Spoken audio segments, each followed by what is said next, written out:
This may not be Joe Rogan, but this is the experience you've been waiting for. Welcome to the most overrated, underappreciated, most viewed, underviewed podcast of all time. Welcome to the Prince of Fresh Air. I am, of course, your host, the most humble, the most charismatic man in entertainment. We are back. It is great to have these two fellow gentlemen back again. But before I bring Garrett and Jabyn on, I just want to touch on two quick things, just two quick things. First thing, I get stopped all the time, in the gym, walking down the street, just minding my business. I know I got a scar a little over my eyebrow. A lot of people think I look like Jason Momoa. I'm not Jason Momoa, all right? I'm better looking than the man, all right? So please, people, don't ask me. No, I'm just kidding. But the other thing I want to talk about real quick, a lot of people always ask me about acting because I don't really touch on it as much on the podcast. And I just want to tell everybody, it's been a great year so far. 2024 has been tremendous. I won't break news, but I'll say I got to cross off a bucket list. I got to audition for a Marvel show. It's still going on, so I'm not sure what's happening, but it's been a tremendous high professionally in this career, and I'm thankful for my manager, my agents, and everybody behind me who's been helping me behind the scenes with the podcast, with acting. It's been a great year, but this podcast is not just about me. I'd be too humble if I just talk about myself. I got two fellow guests. They was on last year. They had the highest rated episode on the podcast, so I'm grateful for them to be back on. And please welcome. Whether you want to send me a donation, you want to give a round of applause for bringing back on Garrett and Jabyn. How you guys doing? Doing really, really good, man. Super happy to be back. We got your email about maybe coming back on, and we were stoked. We've been taking a few hiatuses because of some stuff going on in our personal life, but we're back at it, pretty much permanently now. So it's super good to be back, and we got your email probably a week before we got back. So we were like, this is a priority. So super happy to be back. Super enjoyed our conversation last time, but I'm not going to take all the time. Jabyn, go ahead. No, yeah, I agree. Yeah, we constantly have talked about how great recording for your episode was and how great it was recording our episode was last year, how much fun we had even doing it back to back. It felt seamless, it felt great. And as soon as we saw your email, we were like, oh my goodness, just being guests is just gonna feel so nice again. Like it's because sometimes, like, especially with our hiatuses and with our personal stuff, sometimes like hosting is a little rough, like at first, going into it. So it's nice to, this kind of like our chill time to like sit back and just enjoy while, the host with the most, takes the wheel, and then we can just sit in the back, enjoy the passenger seat. You feel me? So Yeah. we always enjoy coming on here, even though it's only the second time. It's always nice. Yeah, like they always say, when the most charismatic man comes calling, you answer. Exactly. Of course. What I'm saying? But I know we talked a little bit off camera about the hiatus and stuff like that. I wanted, before we jump right into the deep end, because we got a couple of things, especially some controversial things that's been happening. How has do y'all have any goals or ambitions this year for your own separate journeys for your podcast? Like, is there anything you're trying to strive for this year?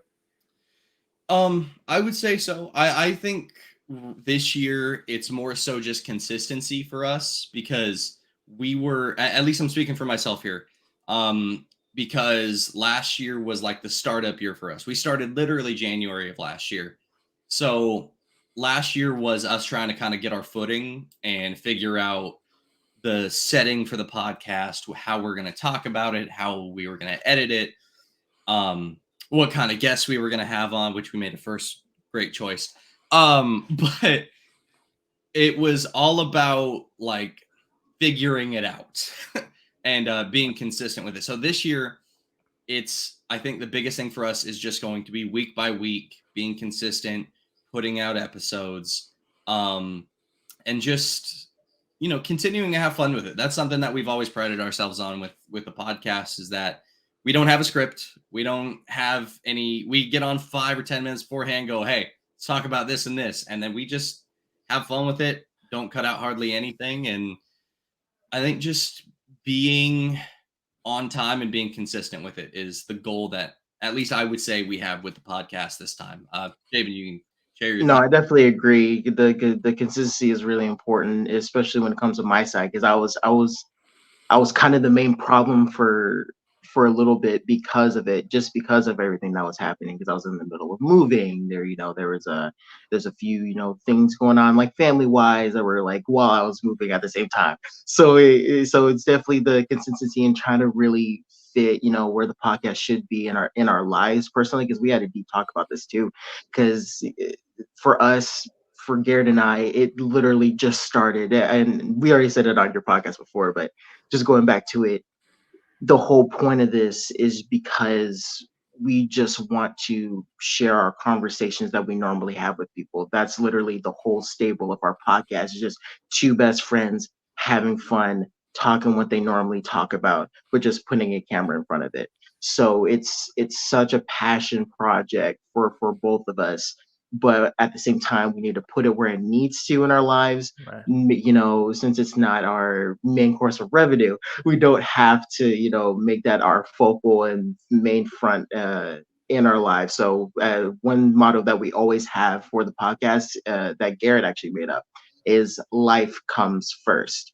But that shouldn't put down the opportunity for us to do this, because this is also a way for us to keep connecting, since we are at different parts of the country now.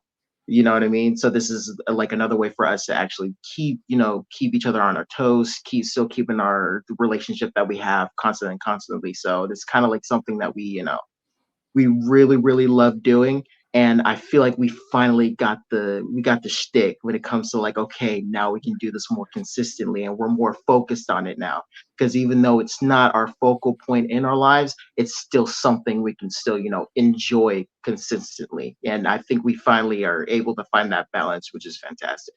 Yeah. I will say I'm going to interject one more time here. You're talking about like goals and stuff we're doing this year. There is something that we actually just announced on our last episode that we put out that I'm just going to say real quick. Jabyn is getting married next month. Ah, And so I thought I spotted the ring on that finger. Okay. Yes, sir. So Yes, sir. I am going to be the best man in his wedding, and I'm heading down to LA next month. And I'm going to be down there for 10 days, and we're going to be doing a bunch of recording and just like obviously spending time hanging out and making it very personal, but trying to share it with the podcast as well, since it is something so personal. It'll be more of like a vlog type thing, but that's something that's really big that's happening this year. So Wow. basically, just tackling that kind of project too, because he's even hosting like a big bachelor party that I have no idea about too. But he's like really Yeah. like excited for it. So he's even gonna like record times at the bachelor party, and we might record an episode like for the podcast with the two of us next to each other. We might have a reaction for a certain show. So we're doing like little different things to have fun with it while he's here. So definitely, finding different opportunities for us to elevate our podcast just for fun while he's here. Oh, okay. So you're recording a bachelorette party, huh? I'm gonna get you in trouble already.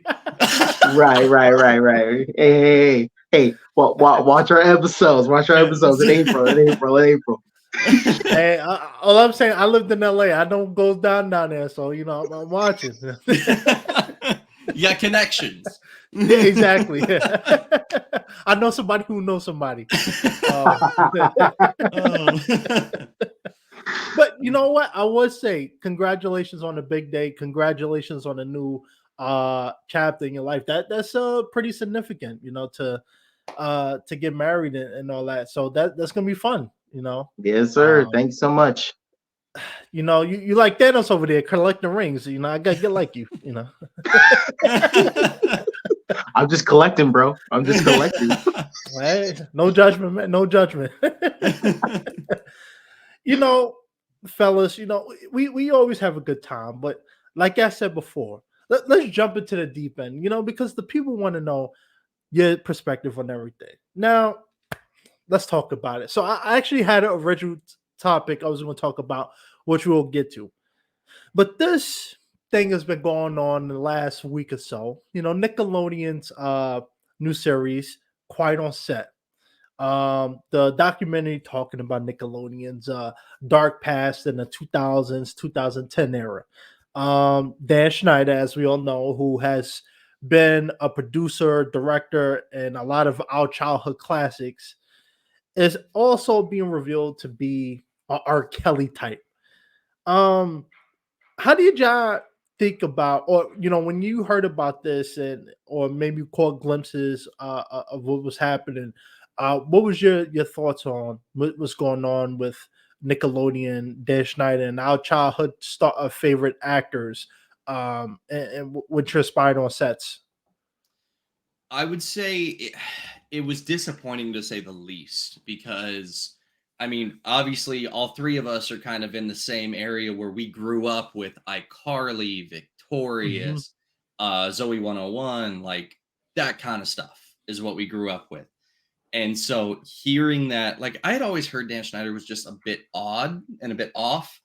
And it was like, okay, well, everyone's got their quirks, at least when I was younger. And I wanted to be an actor and everything because of Nickelodeon and because of shows like iCarly. And so hearing now that he did, and I haven't seen the entire Quiet on Set show or the thing that they put out yet, but I've seen glimpses, I've seen articles, stuff like that. Just seeing some of the things that he's done is just like taking advantage of people and young people at that when they are at their most vulnerable because they want to grow their Hmm. career is just the most despicable thing that anyone could do because you can make it good and you can make it fun. There have been producers who have made good, clean, fun shows in the teenage realm that have done a really good job. But the fact that Dan Schneider took advantage of that and took advantage of the people that were working on those sets, one of them being, I can't remember the actress's name, but the girl Amanda in Bucket. Bynes. Um, Are you was talking that? about Oh, Amanda Bynes? no, no, No, Amanda Bynes was Jeanette McCurdy. Jeanette McCurdy. Uh, Yeah. So I had heard some of the things that she said and why she didn't go back to the iCarly reboot that they did and everything. And it was just it's super sad to hear that a career, possibly like skyrocketing career, can be ruined by one man who decided to take advantage of people at their most vulnerable. Yeah. Yeah, I'll tell you this. I was talking to an acting buddy of mine about this. He's been involved in the entertainment industry since he was a little kid, and I'm not shocked. This is something I knew going into. I've been doing a lot of research on this industry, and reading about people's journeys into it and living in LA for many years. I'm not shocked by it, and that's the only reason why I want to watch it. It's not because I don't support them, because I 100% do. It's more so the fact that I'm not shocked. We've been hearing stories like this for many years, decades, of people coming out. I'll mention this. I know I'm forgetting it, Orlando Brown from That's a Raven. There's a reason why a lot of these child stars turn out the way they do.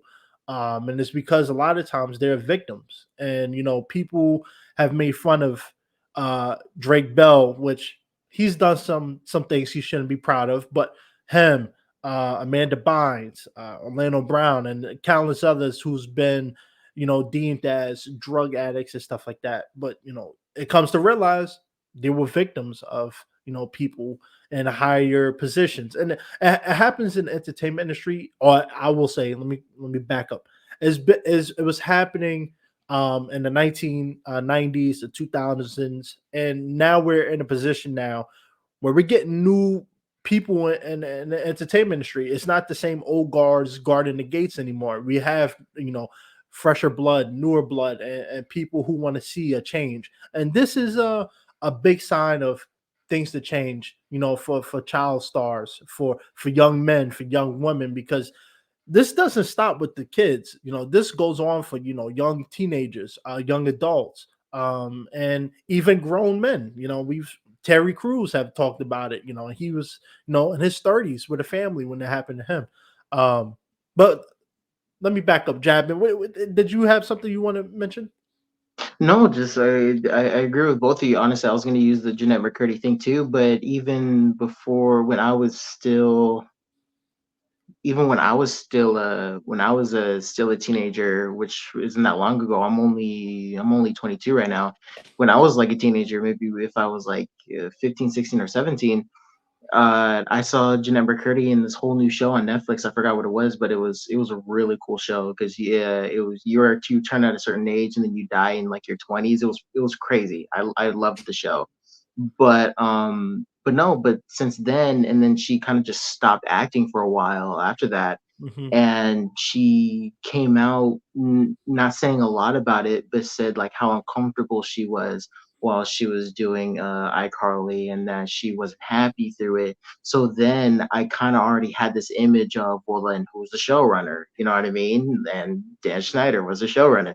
So you kind of already have that in your mind, like just going like, oh man, well, she didn't really have fun. She was uncomfortable. So that kind of like already tarnished that, the show for me because I loved that show. I was one of the kids that would go to the actual like artcarly.com website when it was still a thing and go to Yeah, the slab, and like they made their thing with Victorious. Like that was me like, oh my god, that's so cool.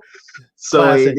yeah, classics. Hmm. So it sucked knowing that it didn't go, the way it did as a kid. So I already had to process that. So the fact that this came out and there was a whole bunch of line of kids that were affected, not just Jeanette, but just a whole line of little boys and little girls getting in that position, just made it even worse. But again, I can't be surprised either, just because I was already kind of prepared for it when I was a teenager, just because Jeanette like already coming out like, no, it's not what you guys think. So yeah, just Right. just same thing as you guys. Yeah, it's a tough conversation to have, and I always try. I've been staying clear the last few years of not talking about this type of stuff, not because I don't want to, but I know how damaging it can be. Um, but I do want to ask one question before we move on because I think it's important, and a lot of people pointed this out.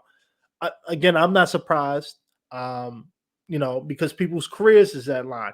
But what do you think about, people's called down Ariana Grande, Josh Peck, and some of the other OG legends from back then who haven't raised their concerns or their public opinions about, the documentary and supporting their fellow actors and actresses who went through this.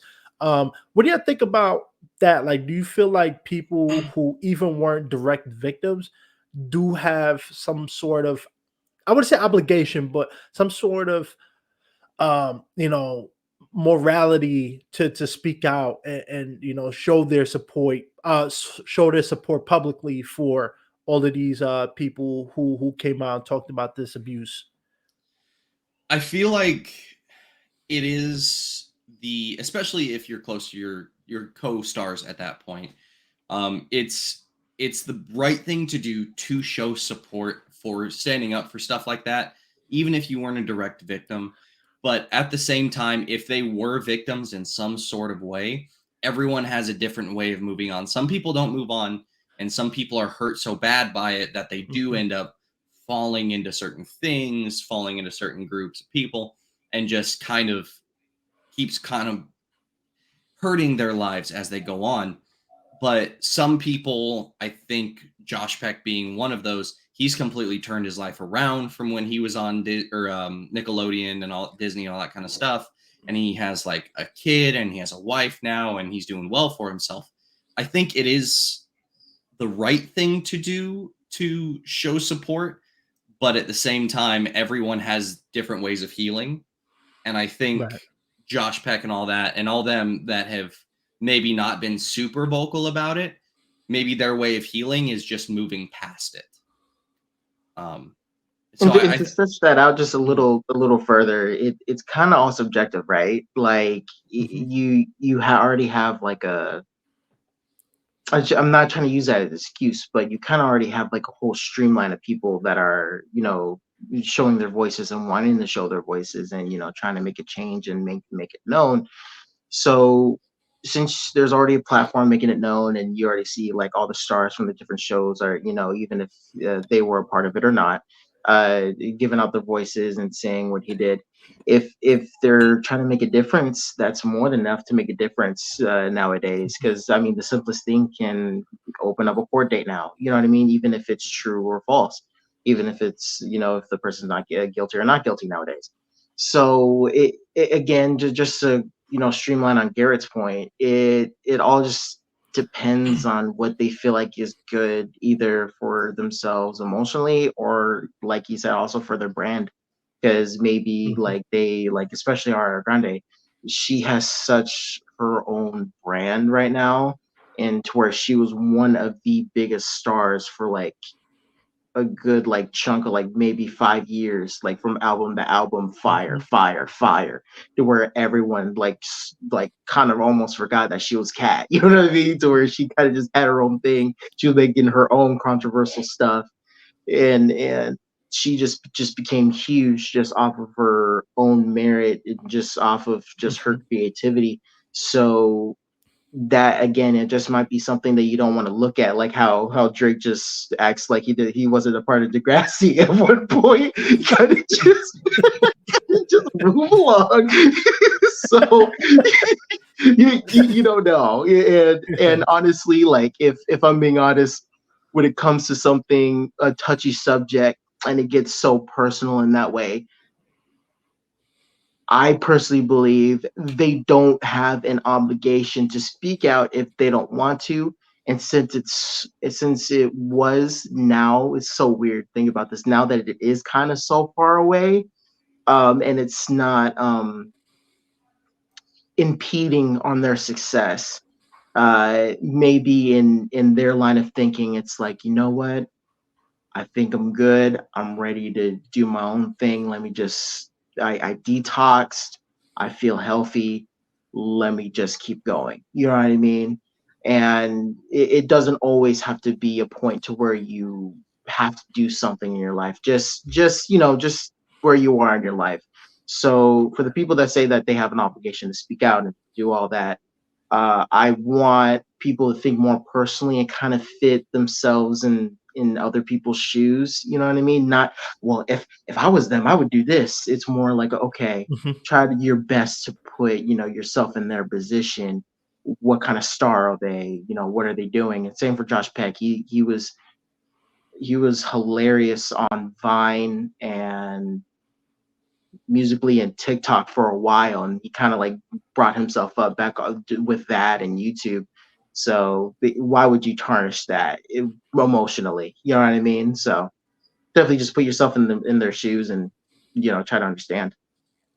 Yeah, that's a good point. I think, I see from both sides. I think as professional actors themselves with brands and businesses, sometimes you'll want to, because I know some of them are still intertwined with Nickelodeon and their subsidiaries and stuff. So it could get tricky. The only thing I would say is it's good to have people like Ariana Grande. I'm not pointing out, but just because of her success and how popular she's became outside of Nickelodeon, it would be nice just because this will help, cleanse out, the filthy in the business and get back to where it should be about talent, about hard work, and not about what you can do for me with the doors closed. But you know what? Mhm. I love these conversations. I do, but people, y'all wasn't the top rated episode for a reason. So let's get into the good stuff, shall we? Because All I Okay. don't right. want to make this too sad. Uh, Let me ask y'all something. Have y'all watched Madam Web? No. Okay. This could sound so funny. Yes. No. Hold on. Yes, but how?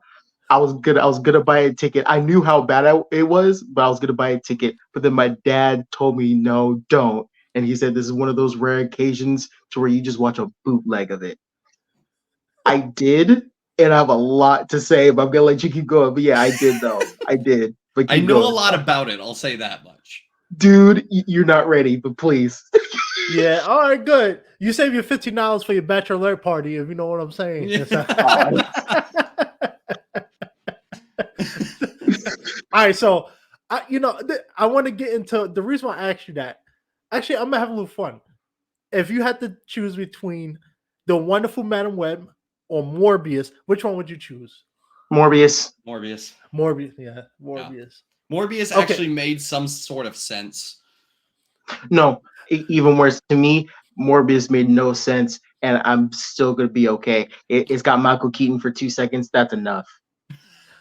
That's That's enough.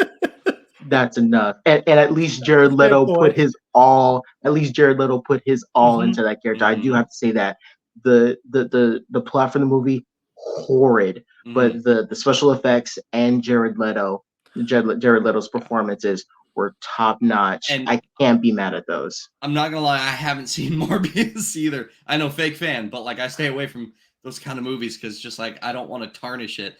But I appreciate Matt Smith as an actor because he was in Doctor Who. I appreciate him, so I'll put it ahead just because of that too. So, All right, I got one. All right, Captain Marvel or the Eternals? Eternals, Oh, Eternals. Eternals all day. No, but can I be honest? It does hurt me because I'm one of those rare people that actually enjoyed Captain Marvel lore wise, just how they did it. But yeah, I can't. But I can't get away from the scrolls being good guys because that's one thing that I say on our podcast.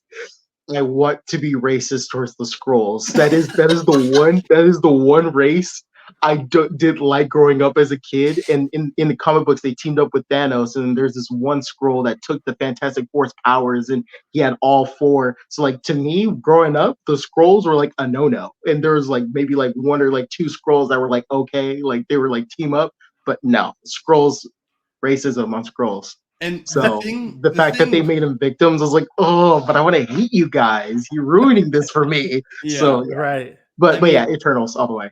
the thing with Eternals is a lot of people didn't like it because they're used to Marvel movies being very, very action packed all the time, and action scene after action scene after action scene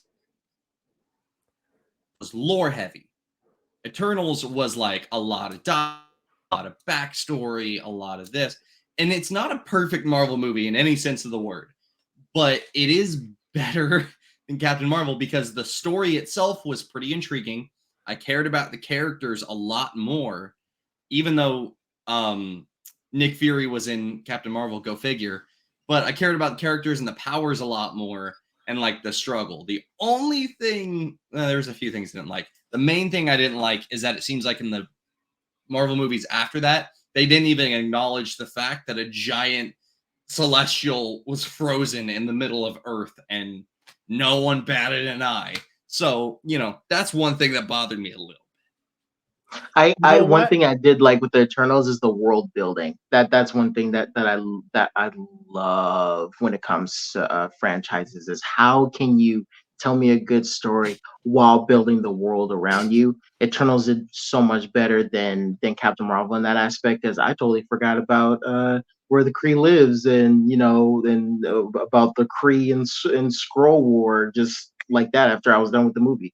Like, but at least with Eternals, I was like, oh wow, they were here. Oh my goodness, they were in the past. And this point, oh my goodness, like whoa, they're over here now. So at least they did the world building really well. All right, I got one more. And this was supposed to be the original movie I was going to ask you about. The Marvels or what's the other?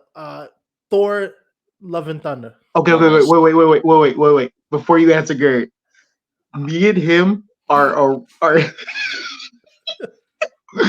him and I are very rare people because we actually this could sound crazy. I'm sorry to everyone who's listening to this. Me and him actually love the Marvels. Yeah. Yeah. We actually.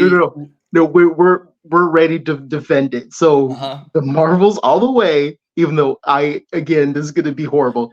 He doesn't like Thor: Love and Thunder, which is supposed to be the thing. I actually kind of like Thor: Love and Thunder. Thing about it is that the Marvels, we can defend it a little bit because thing with it is, yes, the acting was a little bit on some points. and so was the CGI at some points. But the plot of the movie actually made significant sense. And I mean, me and Jabyn talked about it with them, like having to use their powers at the same time and they would switch spots. Like it was a very unique concept for that kind of thing. And all their powers came from generally the same space, the same time. The villain was we talked about this. Villain was not memorable at all. Mm-mm. That's something we will fully acknowledge is not a good villain whatsoever. And I mean, the fact that it was like, oh, we're coming after you because the good thing you did actually destroyed society was like, okay, like you're going to basically discredit all of the Captain Marvel movie because it was received badly to create a plot for this movie. That I didn't like, but the general concept of how they use their powers, a lot of the acting was good. Like I said, there were some iffy moments, but a lot of the acting was good. There was good comedy moments in it. Some very good CGI moments. So overall, it was a good movie in my opinion. It did not nearly deserve the hate that it got. People were comparing it to Morbius, Captain Marvel, Eternals, like how those did. And I was like, this movie is significantly better than most, if not all of those. So I don't get it. I don't get the hate. Wait, and let me say this. Hold on, and let me say this though. One thing that because after I watched this, I watched it with my mother. My mother is very critical. She actually only likes half of Spider-Man No Way Home, and we know that that was a golden movie. Okay, not perfect, but man, it was great. My mom liked half of that movie. I owed my mother another Marvel movie because I didn't take her to Thor: Love and Thunder like I promised. So then I took her to the Marvels. I was scared because I already knew the reviews were horrible. So I was like, okay, mom, prepare. I'm sorry I didn't take you to a good Marvel movie. Let's just try to have as much fun as we can. She was like, okay. We were watching that movie, and I've never seen my mom talk so much through the movie, asking me questions, making sure she knew what the plot was, and saying, "Oh my goodness, I want that scarf. Why does she have another scarf that she whipped? Like she was going crazy, saying, "Oh, I want that outfit that she sews." So she was just going crazy. But then she was like, "Oh no, I got the story now. It was all good." And we came out walking out of that theater having fun. And then after that, I called Garrett. I was like, "Dude, you need to watch it." He was like, he does this thing. He goes, "Yeah, I don't know." And I'm like, "Dude, shut up. Just go watch it." Because I knew that he would like it.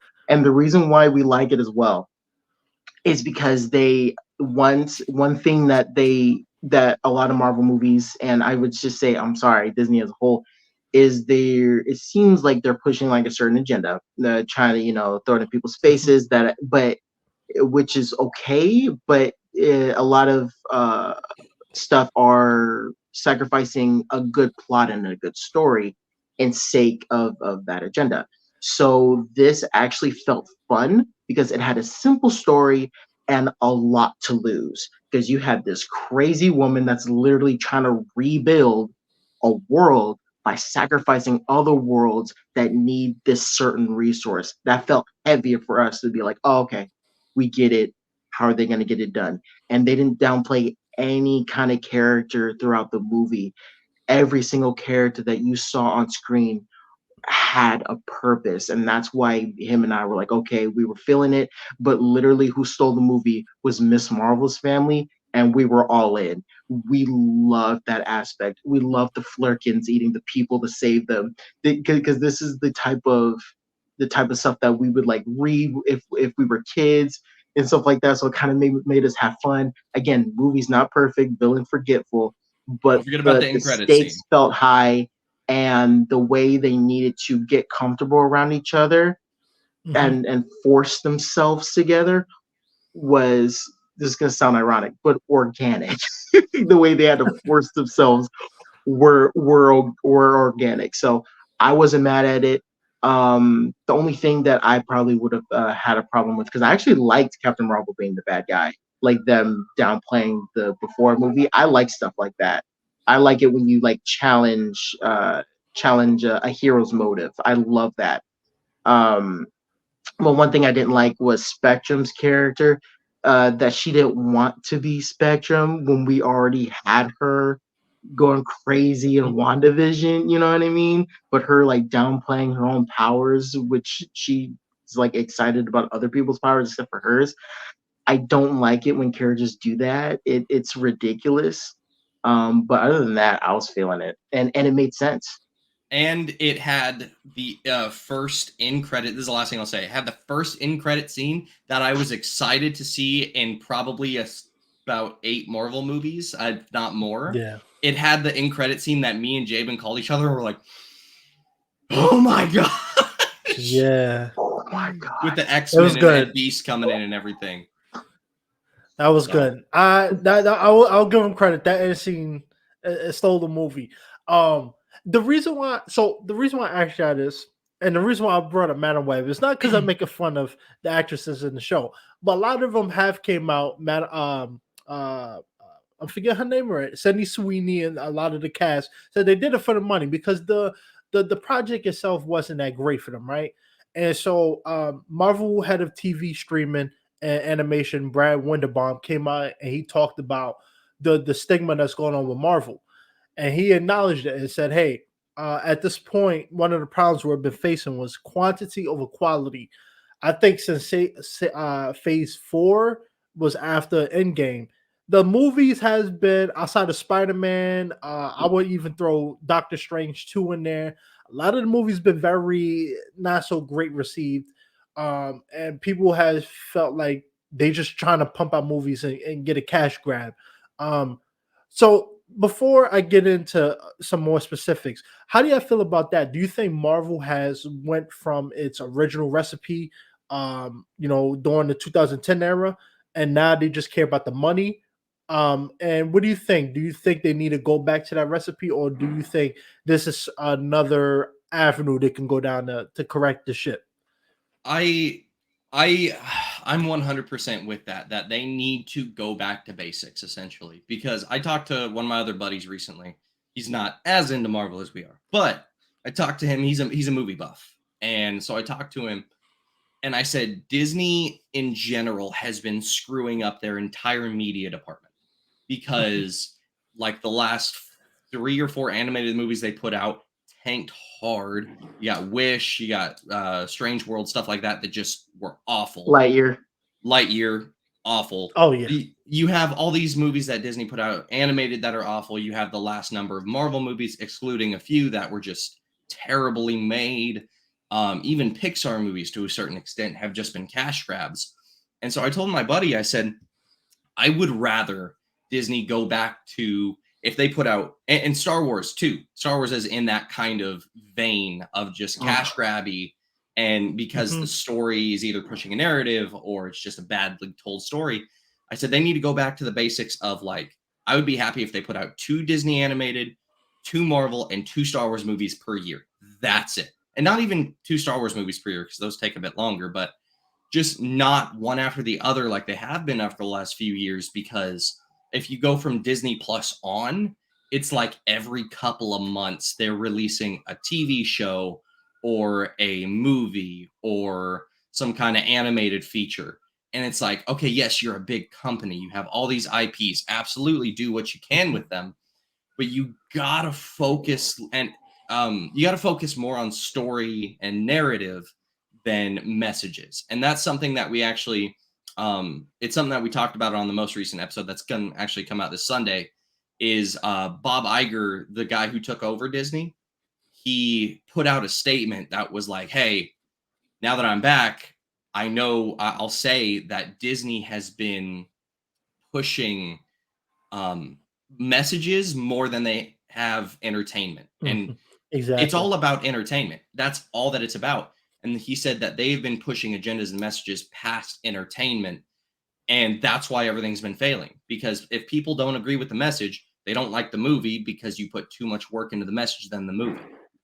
Right. And so I think if they go back to basics of simple story, I mean, if you look at something like Thor, it was cocky dude who thinks he's the best of the best, gets shot down, comes a normal human, and then has to get taught humility, and then he becomes a good king.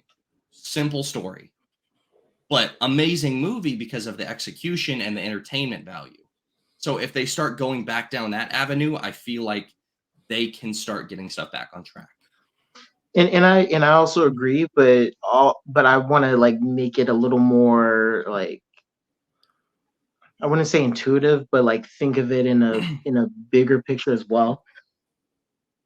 After Endgame and after Far From Home, we have something big just happened. They defeated Thanos. Everyone's back. Okay, how do we get people to get back into this world? They started off okay. They started off good doing WandaVision. They started doing okay. Garrett doesn't like it as much as I do, but Falcon and the Winter Soldier, like they were still like getting somewhere. But as soon as they stopped telling the story of the blip, essentially after really No Way Home, it starts like a falling out to where you can see Marvel having a certain deadline that they want to set for these movies just so that they can hurry up and cash in. And there's only one director and writer that I feel like accomplished their goal while even having that deadline. And I think honestly it's just because Chadwick Boseman died, is Ryan Coogler. He is one Hmm. director that I cannot talk ill of, just because all of his projects, even Creed, is always top notch. Creed 1 and 2 is amazing. What he did with Black Panther was amazing. And this is going to be a hot take, and I know everyone doesn't like it, but Wakanda Forever, this is going to sound crazy, is even better than the first movie. And that's just because Ryan Coogler is, I call him the master of emotion, the master of emotion, and an artist when it comes to emotion. He he and his story with how he wrote Wakanda Forever is so crazy, and this is why I want more people to focus in on it too. Is he had the whole script for Wakanda Forever when Chadwick Boseman was still alive. He had to rewrite the entire script basically by himself just to make sure it's in continuity and the deadline for Marvel, because they set a deadline for it already.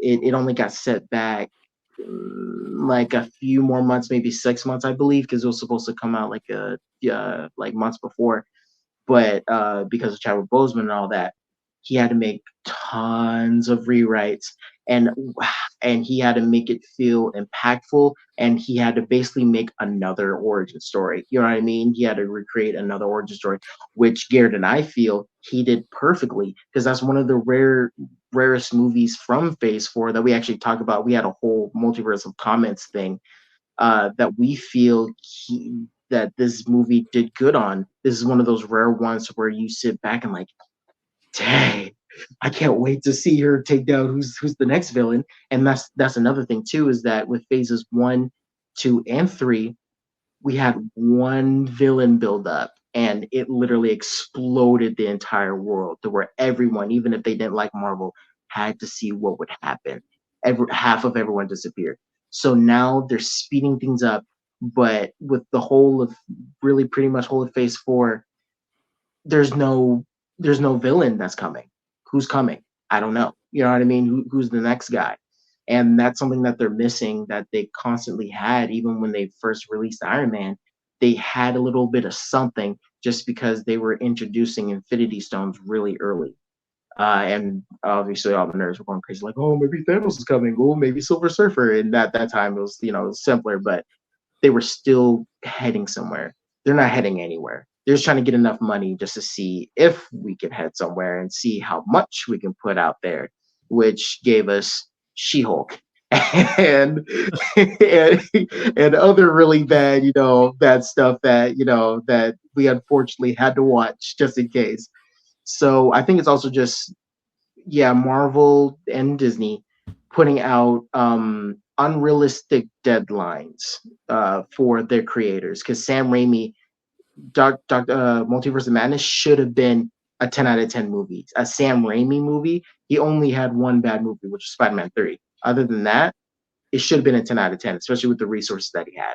But you can see the deadline just to keep people, like, try to keep people captivated. And it wasn't enough for a lot of people. It didn't do good in the box office. So just unrealistic deadlines is killing them. Like it's really Mhm. really bad, and a lot of people like aren't watching Disney stuff because of that. Yeah, that Disney has been pumping out content faster than Jonathan Majors with his fish. No, I'm just kidding. I'm just, I'm just, I'm just kidding. Yikes! I wasn't ready for that one. You I, could tell he was sitting on that joke like, Oh yeah, he was. this I'm is waiting. I'm bad. waiting. I'm not gonna lie. I was thinking about how I could say that joke, but Mhm, I'm mhm. just kidding. I'm just Good kidding. execution. Right. Thank you. Jonathan Majors would well, I hope you approve. Anyway, the reason why I wanted to bring this up, and I've talked about this a couple times, and I had mentioned that recently I had the audition for that Marvel. I can say it's a TV show. I can't go too further in detail. I don't want to get my lips cut off. But I will say I think superhero fatigue has been a big talking point, right? And I think one of the problems with Disney, Marvel, even DC especially, is I think when the pandemic happened, the audience changed. It shifted from everybody going to the theaters for Endgame and every Captain America, Iron Man movie to now more people sitting at home, for streaming. And I think that for them, they was looking at it like, okay, um, people still go to the movies, but our target audience are going to be on the streamer platforms. And how do we get more customers on those streaming platforms? We have to continue pumping out content. And I do think Marvel got a little lazy. I think they got used to, breaking the billion dollar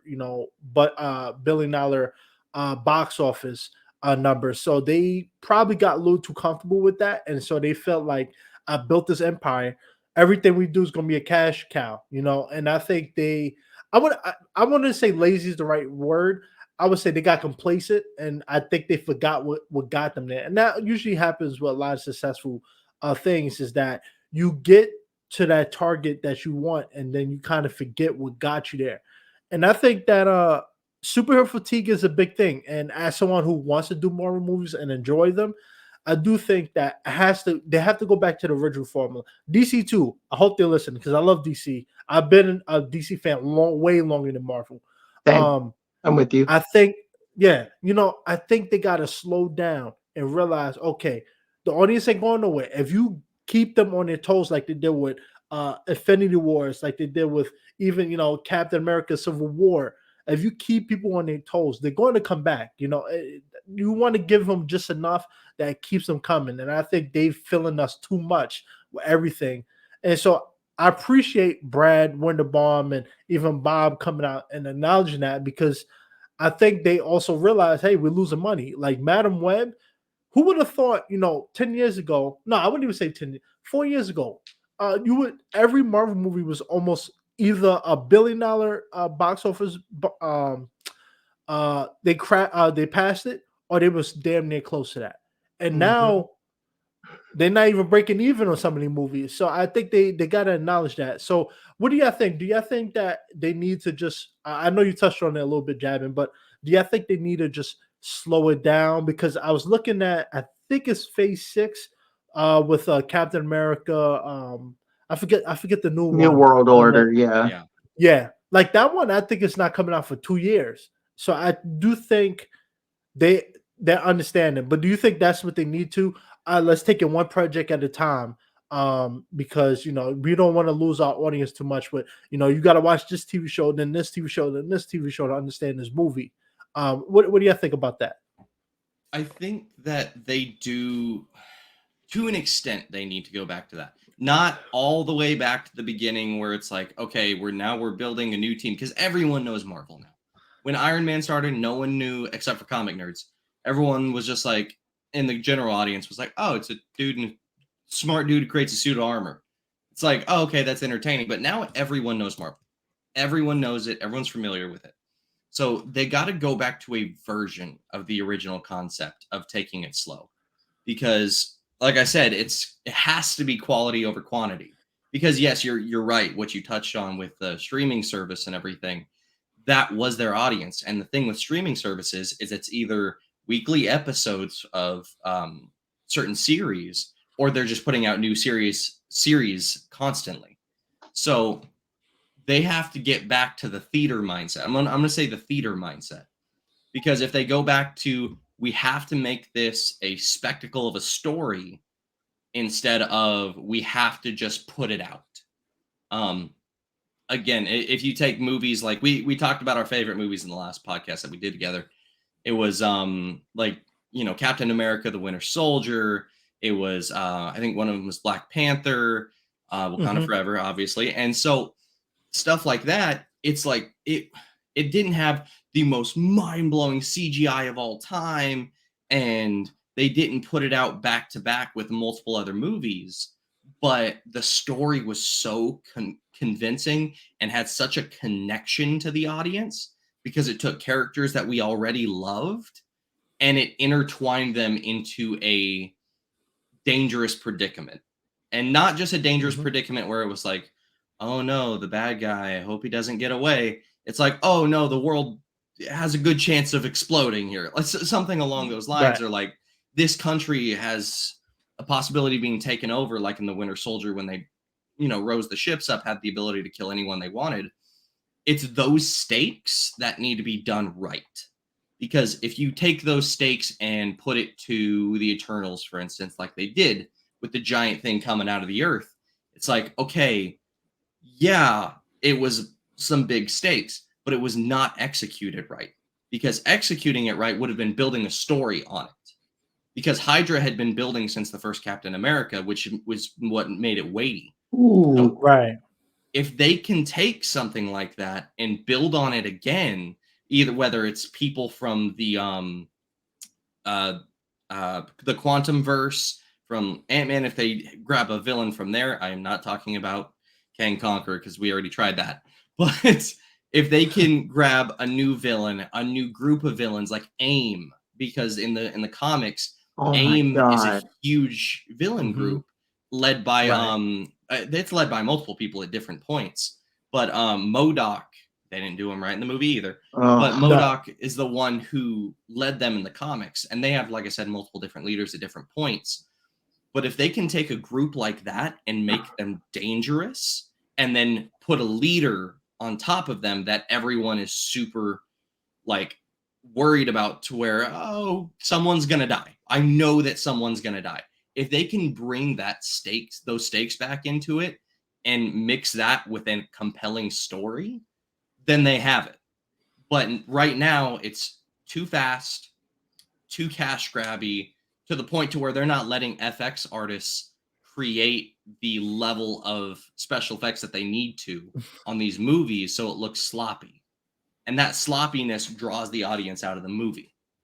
And Right. the entire point of it is to be drawn into the story. And if you have something that takes the audience out, you already lost us. So I think they do need to go back to a version of what they started with, just in a bigger scale. Right. and one thing that I sorry, one thing that I focus on more when I watch entertainment as a whole, even reading comic books, is character development. I like to tell Mhm. this joke, and everyone gets what I mean when I say this.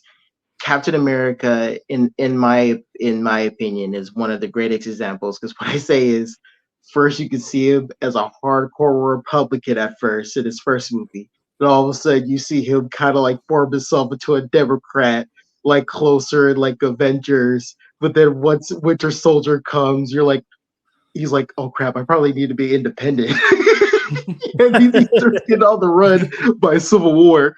So like it's stuff like that to where uh Captain America is probably one of the best people to throw in an example for, because he was in a certain world, he was used to a certain world, and it's completely flipped upside down. And he tried his best to get through life the way he can, struggling with, still clinging on to his past, and something that is hard for him to let go, even though he's this spectacle and this fantastic agent of Shield, and just a bad A superhero. You still see like how he struggles to have his morality and the certain things that he believes in just crash and burn, and we see that constantly Because at first, like in the first Captain America movie, saluting, he's a soldier, he just wants to do the right thing. Ha ha ha. Avengers saluting still. Ha ha ha. Why are people doing something behind the scenes? This makes no sense.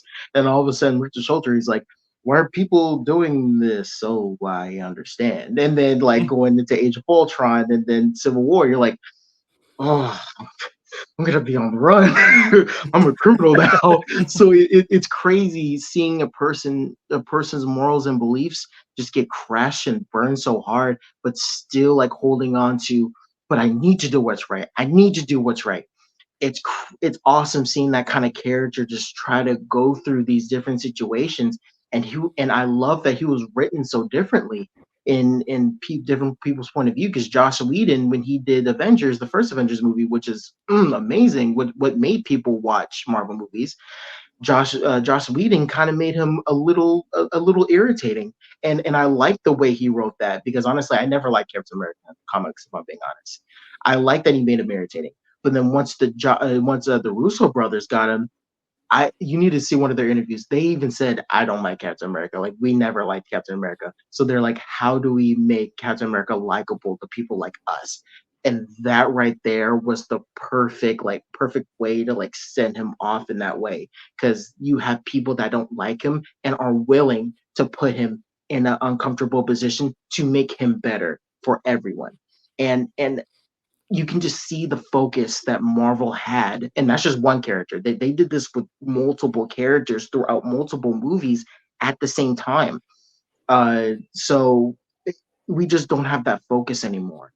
And another thing regarding just actors and actresses, I do want to put this out, and this is what made me die laughing, because I'm not sure if anyone noticed, but when Sydney Sweeney and Dakota Johnson and all the other actresses that were hired for that movie and were told that they can announce it, if you see in their Twitter, I think it was they posted on Twitter or Instagram, they tagged Marvel Studios like it was an MCU movie. They didn't tag Sony whatsoever. Uh-huh.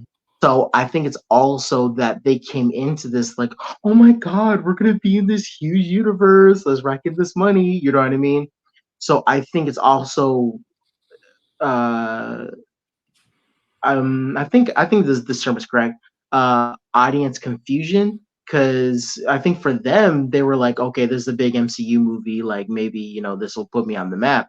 And I think that's another reason why Dakota Johnson fired her whole agency, was the trailer came out, because then she started realizing, wait a second, this is ridiculous. And then once the movie came out, you know, everyone knew.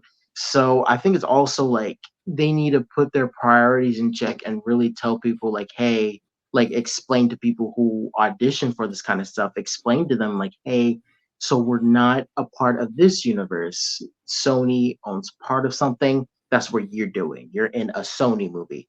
So I think Right. people don't know the difference just because all these different companies have the IP. Thank goodness, in a way, that Disney owns Fox now, because now we can have the X-Men and Fantastic Four, part of Marvel, which makes things easier for audiences. But Sony is still isn't gonna give up their cash cow, because they're making so much money, good money, as in the Spider-Verse movies, which are the greatest Spider-Man movies of all time, arguably. And they have the Spider-Man games, which are the greatest games of all time, arguably. So it you can see that they're heavily focused on trying to milk the cow as long as they can, as long as they have this IP, before they have to give it up, because you can see like, the clock's ticking, they can only do so much. What are we going to put out in order to make as much as we can before we let this go? Because it's only a matter of time that Disney gets in. Disney's literally waiting, just like, okay, come on, let me get it, and it's just not working out, and that's how we got Madam Web. You know what I mean? So it's just Yeah. multiple things that companies as a whole, even Sony, aren't looking at, and it's very irritating, to where now we have to put meta stuff into our fake are fake fun reality. We shouldn't be talking about this. We should be right now. We should talk about, oh my goodness, how is King going to be doing that? Oh my goodness, I want to see if he goes into this, this time and collects this. No, we're not talking about that. We're literally talking about companies running and Right. stuff like that, and we're not enjoying this right now. You know what I mean? That's a problem. We shouldn't be talking about the politics behind this, the business part of this. We should be consumers and people that want to be entertained. We should be theorizing right now, like we would have been for the past uh, uh, decade, since Iron Man came out. The past almost 2 decades now. We should be theorizing, like, hey, maybe this will happen. Oh my goodness, like how we are. It's just not. It's just not fun anymore, and that's why I don't believe in superhero fatigue just because people want to be entertained by stuff like this. I know I do. I don't speak for everyone, but I still want to be entertained by stuff that I grew up as a kid and look differently as an adult, especially when it comes to like DC and Marvel. And they're just not they're just not fun. And that's why I enjoyed the Marvels, because that was fun. Like I had fun through that because I had a big character development, I had good stakes, and it sucks that I had to say this, but it was enough for me to get through and enjoy. I just want to go to the movie theater, have fun, talk to Garrett, enjoy each other's, things that we say like we used to. Is just not fun anymore, and that's what people are realizing, is that it's just not fun and it's not worth their time. Right. Yeah, Disney got to be more like Kane the Conqueror. You never know what angle he's coming from. No, stop. That's true. No, that's true though. I'm Oh gonna get myself in god. trouble here. What am I doing? Uh, what am I doing here? I the only thing I would disagree just a little bit on something, Jabin. I No, would yeah, go say ahead. I think superhero fatigue is real. And the only reason why I say that, excluding the headlines and stuff, one of my favorite things to do, and this more so the actor in me. Like I love to watch, read and watch behind the scenes, how the film was made. I love watching reviews. I was just talking to a buddy last night about this. Watching yourself on screen and watching on projects and stuff like that. Like that's a big thing for actor, right? And it's getting bad when your own actors are blatantly telling you only did the movie for the paycheck, and Marvel is, I trust me, I think Marvel still has that name and that value to still, help you as an actor career wise. But I do Definitely. think they are getting to that point where people are like, oh, another one. I think they need to go back to the original formula. It's like you go to Popeyes, you get the original chicken sandwich. You want the original. You don't want the 2025 version with some different seasoning. No, you want the original flavor. And I think Marvel needs to go back to how they made you wait a year and a half, even sometimes 2 years for the next project. Because what's happening now is it's hard to keep up with everything. And one of the biggest criticisms of the Marvels, right, was Miss Marvel. Everybody was like, okay, her family is great, is a great addition, but I don't care about none of these characters. Like, who is she? And then you got to find out. You have to watch the TV show to understand who she is. And a lot of people don't want to have to watch, even Doctor Strange. You have to watch WandaVision and some of these other shows to understand the motivational what they was going into. And I think it's too much content coming out, and it's hard to keep track and keep up to it. Because people got lives, people got some people getting married. But I think one of the common criticisms that a lot of people are saying, and this is actually something I thought the writer's strike, the SAG strike, actor strike was going to address. Hollywood is just pumping out cash grab movies and not giving substance to the movies. And this is just Hollywood in general. It's not just Marvel. But I think with the superhero movies, the reason why I get such criticisms is because over the last 10, 12 years, those have been the movies dominating the box office. Those are the movies that people are now, outside of Barbie and Oppenheimer, people are going to the movies to see those type of movies, those big blockbuster CGI, we're punching people through buildings type of thing. And now it's just like, oh, another one, another one, another one. Let me get a little space. And I think too, the movie theater experience is not cheap anymore. How much is a bucket of popcorn now? And if doing that, multiple times for a lot of people, it's not, financially reasonable. So I think it gives people a break, with the wallet. It gives them a break, from having to keep up with the pace that they're putting out content, because it's hard. And I think one of the questions I would ask too is, do you think the movie theater experience is I want to say it's over. It's never going to be over. But do you think it's starting to get to that point where movie theaters is not the main focus for a lot of movies now? Because we're seeing an increased amount of big blockbuster movies that would be, 5-7 years ago would be strictly theatrical releases are going on to HBO Max and some of the bigger streaming platforms within a month or two, even 5 months after.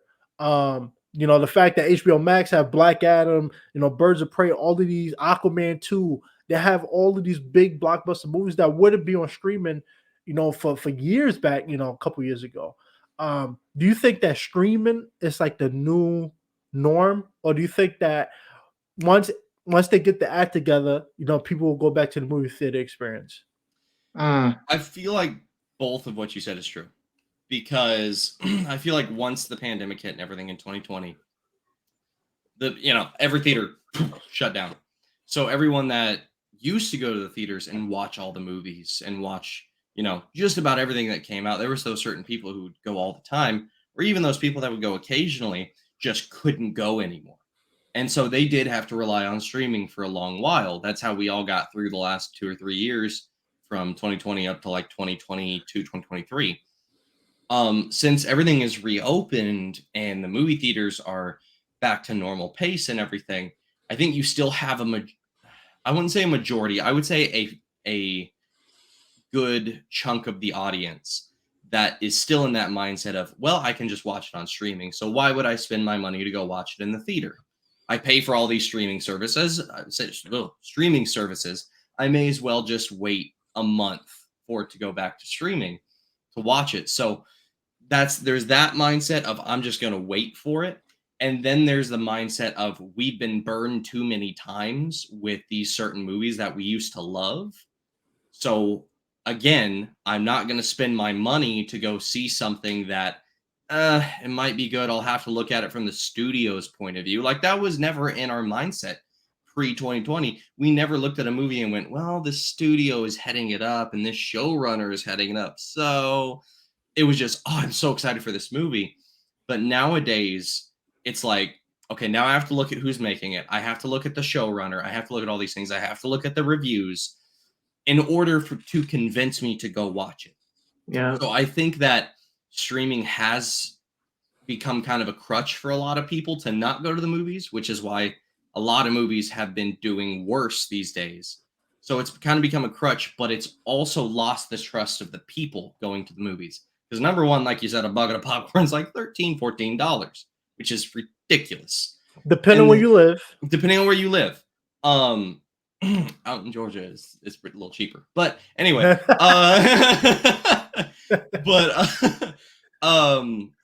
with all those things combined, everything got way too expensive because of inflation and everything like that.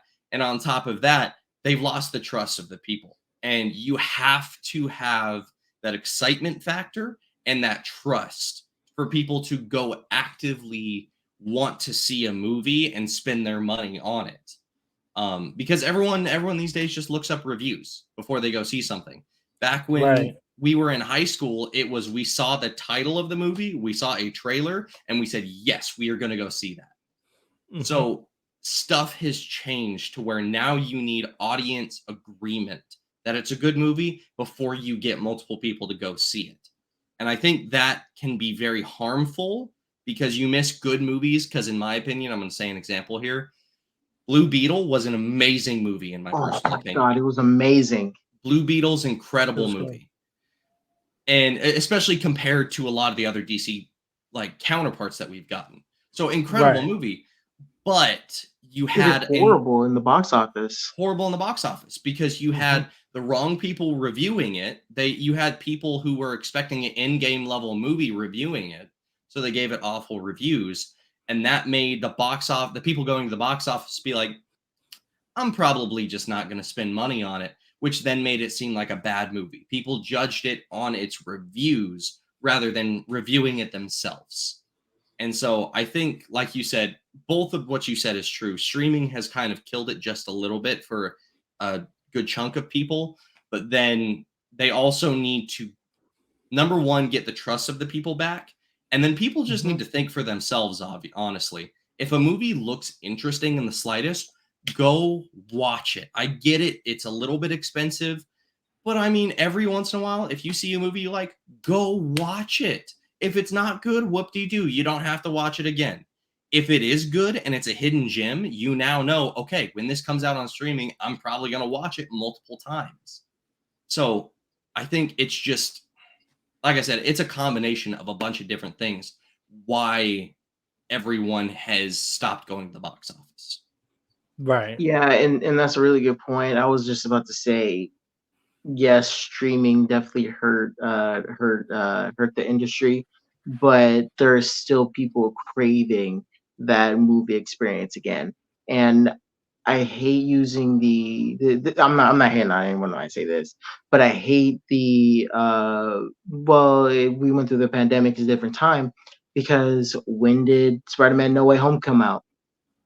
And they went over a billion with that movie. Every movie theater was sold out in weeks, to where they re-released it with I think The extended scenes. like 20 extra minutes. The version that I bought, the extended version, they re-released it and it sold out again, and they made half of what they made when they first released it. You know what I Right. mean? People still want that experience, and that was in I believe that was either 2021 or 2022, but COVID was still a thing to where Mhm. you shouldn't be going, but literally every single seat was sold out. You know what I mean? You'd be lucky if you went on a Saturday or a Sunday. You know what I mean? So Right.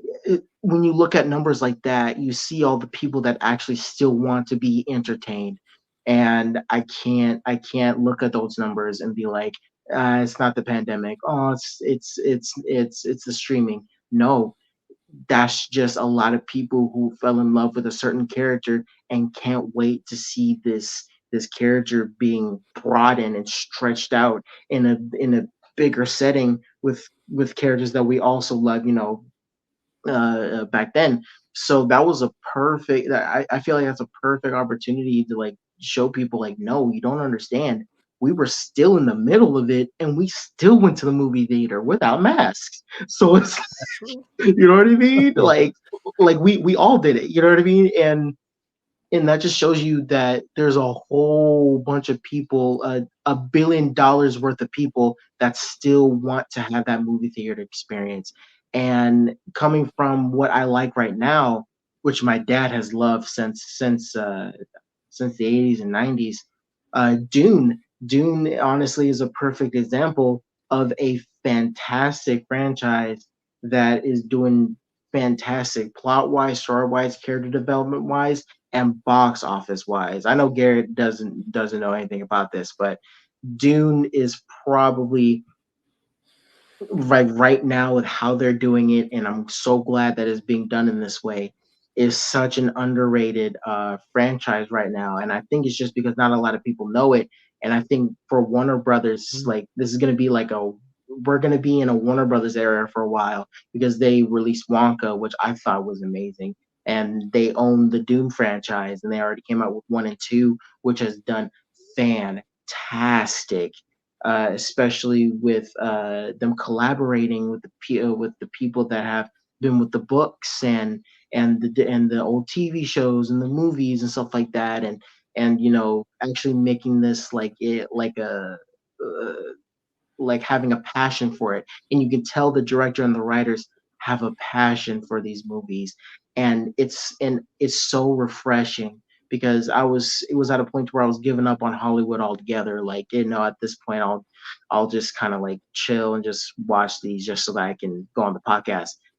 I want everybody to watch Dune and Dune Part Two because that really shows how you actually make a great Hollywood blockbuster and be entertained and world building and actually put yourself in that world in such a comfortable fashion and in a natural fashion as well, to where nothing takes you out of the story and you wanting to be in that world. So I personally feel like, you know it can be done just because of all these stuff. Because even Dune Part Two, that that box office was not to a billion yet, but man, that for right now that went.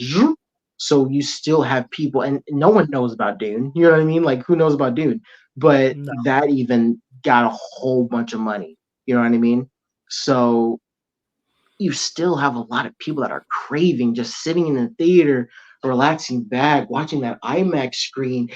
Another example, Across the Spider Verse, that came out just last year, and oh my god, that not just the movie was amazing, their box office numbers were insanity,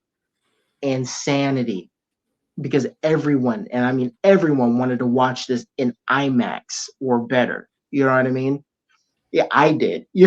Like, I watched it twice, maybe I think no, three times in IMAX. You know what I mean? Unbelievable. It's Money bags over here, huh? not for real. And I pre-ordered the movie. like, but that's what I'm saying. If it's good, you have people dedicated into wanting to see more and wanting to own it the way you want, like money wise. You know what I mean? If people love it, you're definitely going to get some hardcore fans that are going to want to invest in it, and that's what they're missing out on. Is if you do something that's entertaining, you have people that want to fund it. It's easy as that. Hey, wait. Let me ask you, is your name Jabyn or is it Bill Gates? Because how do you afford all this, man? The people want to know. Man. The people want to know. Okay. And you live in LA too? Come on, man. Oh my goodness. I live there. I know how much those ticket prices cost. You got No. I promise you, that was a one-time thing. No. That's and plus I work at Universal, so I got my tickets, discounted. You know what I'm saying? Oh, you work at Universal. Wait, the Yeah, one in yeah. Burbank? Huh?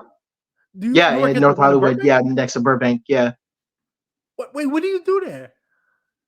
I just started last year for Halloween, and then after that, just kept going. Wow. I've been there once. I did the studio tour. Amazing facility. When you go, Garrett, maybe you should check that out. Maybe, especially since he worked there, you get free tickets. No, he's coming over and he's going. No, he's we getting already have a Oh, plan. okay. I got his whole itinerary, bro. I'm about to say, Hey, want a good bachelorette party? Better hook him up. But I can hook you up too, bro. I can hook you up when you come. I can make those tickets discounted for you. I'm gonna have to show up, man. Yeah.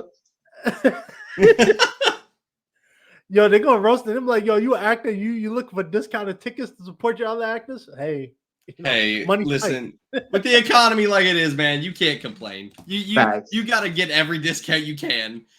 Bro, it's about the connections. Wait, y'all take food stamps or? Man at Red Lobster, like, hey, you take this. Brother got to eat. You know what I'm saying? Nah, for real. I will say though, just to piggyback just a little bit. I think I agree with both what you both said, and I think it comes down to this. I think financially, and someone made a good point about this. I think it was on Reddit or X, formerly Twitter. I think it was someone mentioned that the movie theater experience has gotten to the point, because I, living in New York City, I can guarantee you, unless you live in, some of the more unpopular neighborhoods outside of Manhattan, tickets going to cost you $20, $30, depending on, if you're going to IMAX or whatever. And then if you have a family, 3, 4 tickets, popcorn for the children, soda, You're looking at Candy. $200.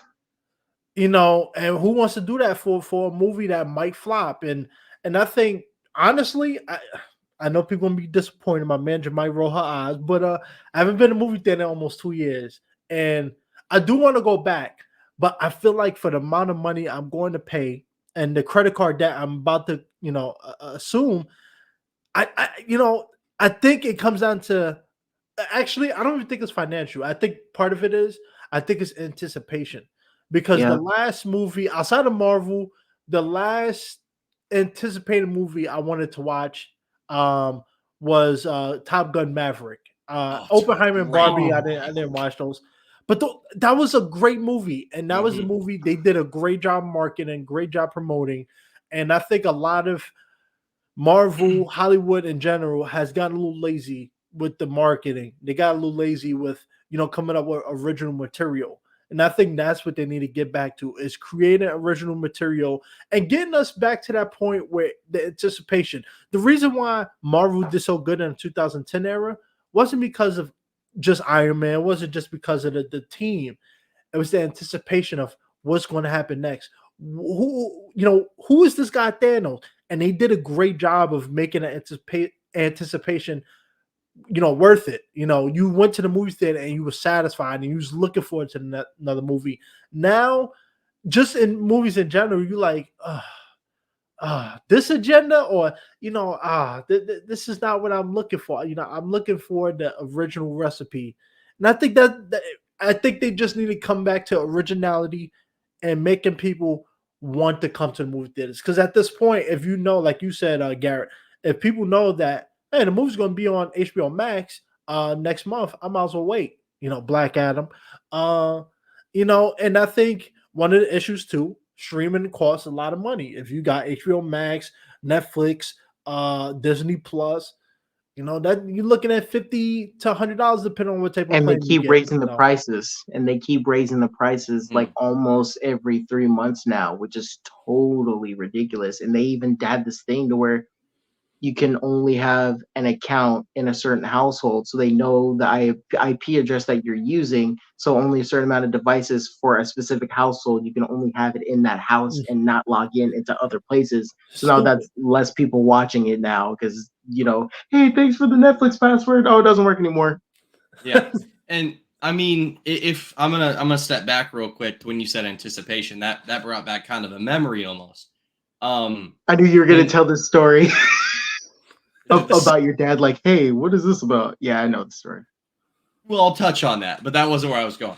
But Really? yeah. Well, so I'll touch on both points just really quickly. I'm not gonna spend a ton of time on it. But Yeah, like, speed up. I got a date with Scarlett Johansson. Let's go hey, now. another one? Bro, how many dates are you going on, bro? It's Miss Scarlett Johansson. Is this the 10th? Hey, Man, you Jabyn, you're not the only one getting married, baby. No. Miss, are you taking her last name, Mr. Johansson? But when Avengers Age of Ultron came out, my dad and my whole family went to watch it. My dad is not a comic book guy at all. But we walked out of that movie theater and he goes, we went to go get pizza afterwards. I was like 16. He goes, okay, I have questions. And like, not a comic guy whatsoever, but we talked for probably a solid hour. And he was like, who is that? What do they do? What are they going to do? Who is that going to be? And like, he was interested in it. So that's anticipation. And then another thing that Marvel used to do well was trailers. Like, if you look at the Yeah. first trailer, I think it was Oh the my first or second God. trailer for Civil War, when they first introduced Spider-Man and Iron Man yells out under ruse and he flips over and grabs the shield. I watched reactions to the trailer on YouTube when that came out. Like, I Yeah. was so psyched about it. I was like, how excited is everyone else? And so I started watching reactions and I started looking up like Reddits about it and what everyone's speculating. I have not done that since Endgame. Or No Way Home, technically. And But and it sprung up controversy, but not any political controversy or agenda controversy. It was fun controversy, as in who's Team Captain America, who's Team Iron Man. Mhm. That was fun. Or Yeah. like, oh, his suit isn't completely comic accurate. Like, what's different about his suit? Stuff like that. So it's turned from fun conversations and fun controversy into, is this movie even worth watching? This company doesn't make good movies anymore. This is a cash grab. The It's like soul-wrenching it controversy. it took Yeah. the soul out of looking forward to movies. So it Yeah, no, you're right. I think it comes down to originality, pushing agendas, which has been a big thing going on, especially with Disney. I love Disney, but I think the cash grab mentality has made a lot of people wary about the movie theater experience because essentially, like, don't get me wrong, I know, is it Wonka, the new Wonka, yeah. I mean, I get it. It's a classic, but Johnny Depp did a great job, and people want to see original content now. They want to see something different. They don't want to see the Little Mermaid remade, Buzz Lightyear remade, Home Alone remade. These are all classics that are hard to top the original. And even then, most of those fans from back then are not 10 years old anymore. They're in their 20s, the 30s, the 40s. So people want original content that makes you like, okay, I haven't seen this concept in a while. Or I haven't seen this before. You And know, that's why I'm pushing so hard on Dune, because that is the kind of franchise that is. And I really beg you, both of you guys, to watch it. The first one and then the second one, especially the second one in the theater. That is so worth it, just because it's not pushing any kind of agenda. And the original, and this book was made in the 60s, so this is like inspiration that Star Wars took from it, but now we're getting it in a more modern way, of like with our CGI and how it's directed, and an all-star cast as well. But this really tugs on, like, for people who like Star Wars, like how we do, but in a more adult, mature take on what it would be like, like 10,000 years in the future, and how it would be over there in certain, technology and stuff like that, and like political wise. But it entices you to want to be a part of that world and that world building. That's what that is, without pushing an agenda, without sending a message, but the only message being what the original author put in those books, which is a crazy, weird, interesting, fun, thought-provoking message that I'm not going to ruin it for you both if you ever go into it. But that's what Dune is, and that's why Hollywood as a whole needs to look at that. You know what I mean? Look at Top right, Gun Maverick and Dune. Those are the top two that aren't a part of big franchises right now, that I feel like Hollywood should be looking at, is movies like Top Gun Maverick and Dune, and seeing why those are freaking amazing and getting money while being amazing. Because that's one thing that I feel like a lot of studios are afraid of is, hey, we might get this, great movie, but is it gonna make me money? You right, know what I mean? Is it really, at the end of the day, is it good enough to make me money? Are people actually gonna look at this and be like, is it good?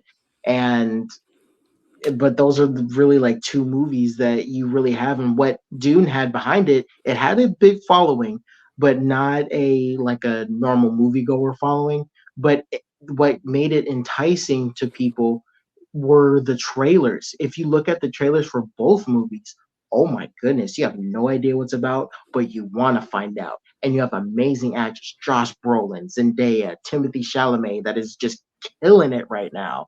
And you have um, Austin Butler, who did amazing on the second movie, to where you can't even recognize him anymore. Like, you're seeing an all star cast for that have amazing track records, whether they're in bad movies or not. Because for me, I didn't like Elvis, but man, I loved Austin Butler being Elvis. You know what I mean? That was enough for me to be like, oh, you know what, Jim Part Two is gonna be crazy, and it was.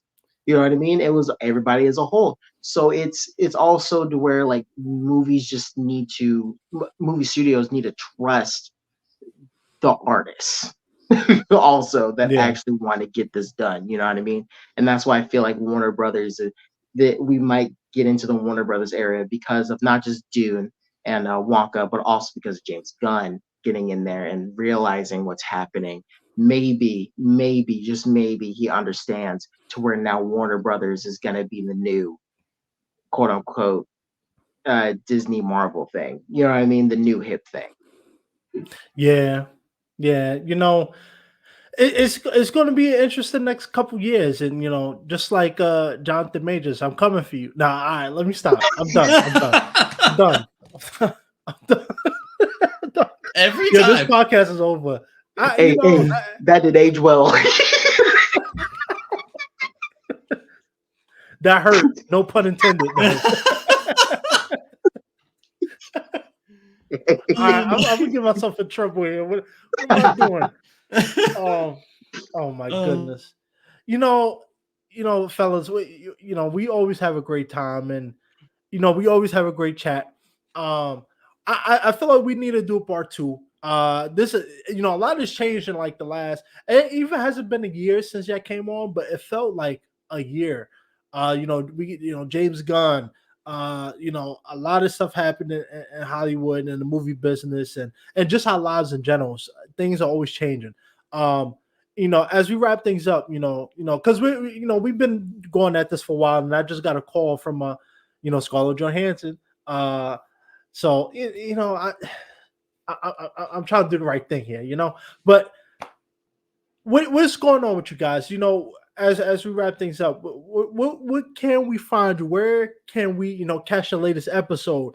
What's going on in the next couple of weeks? Let the people know what's happening. Yeah, for sure. Jabyn, did you want to take this one?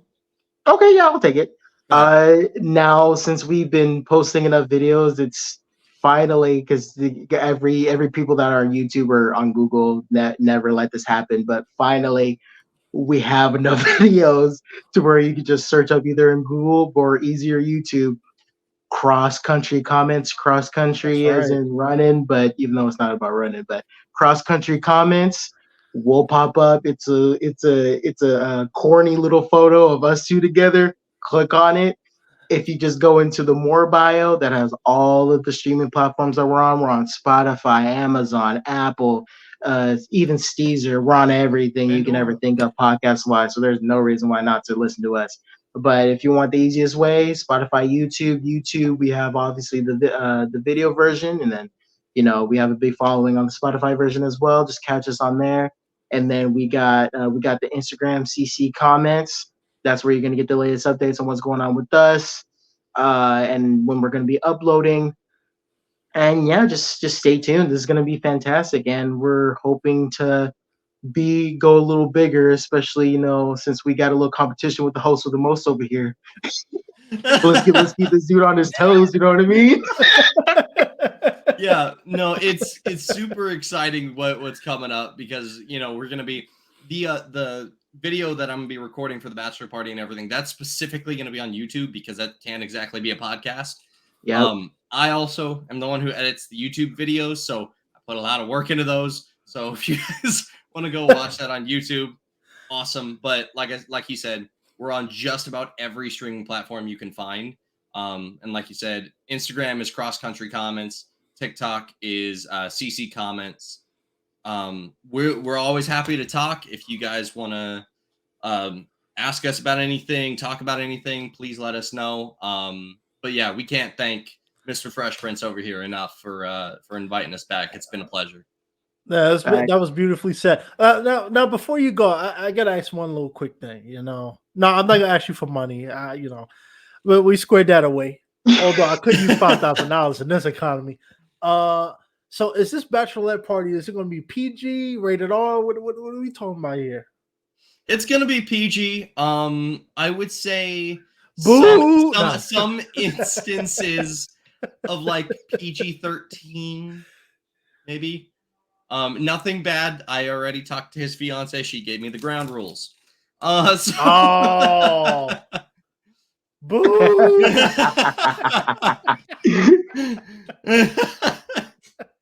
Anyway, we don't kiss and tell, bro.